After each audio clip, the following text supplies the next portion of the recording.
你的人生是选择波尔多式的生存，还是勃艮第式的扎根？要说红酒圈里最大的一个话题，可能就是波尔多和勃艮第之争了。关于这事儿，有2位业界大神聊得最透。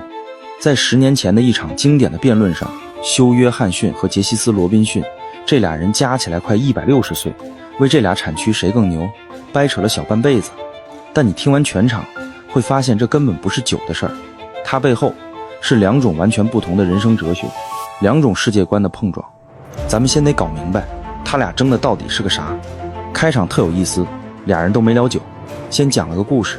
杰西斯说他在牛津上学时，一杯59年的勃艮第让他一见钟情，那感觉不光是好喝，更是知识上的巨大震撼，让他开始琢磨酒背后的人文、历史和土地。而休·约翰逊呢，说他在剑桥喝了2杯就隔着100十来米的酒，而却天差地别。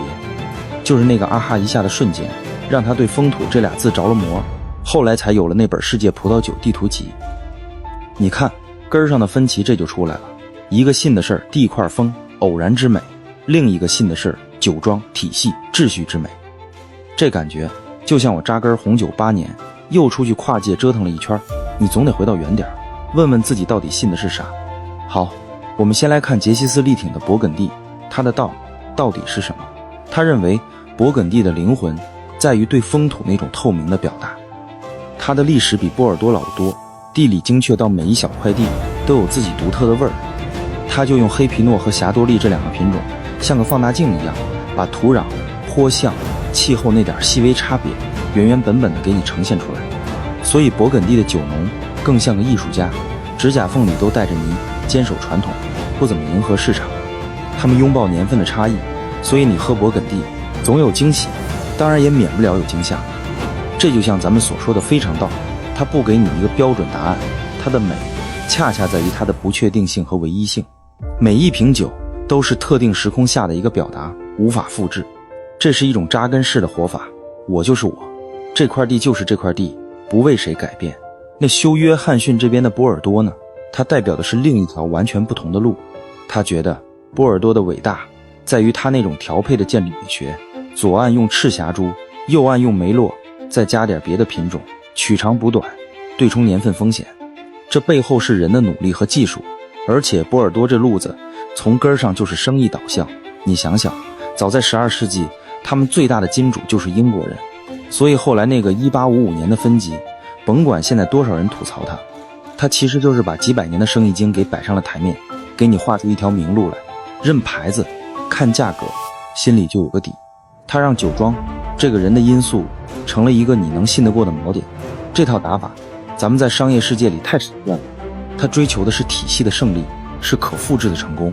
就像一个成熟的大厂，他不追求极致的个性，但他能用一套组合拳给你一个非常稳定可靠的伟大。这是一种生存智慧，先活下来再谈别的。那这2派具体掰扯啥呢？主要就是3点：分级、风格和价格。你看勃艮第暗地分级，你得花功夫去学那上千块葡萄园，学成之后你得到的是风土识别力。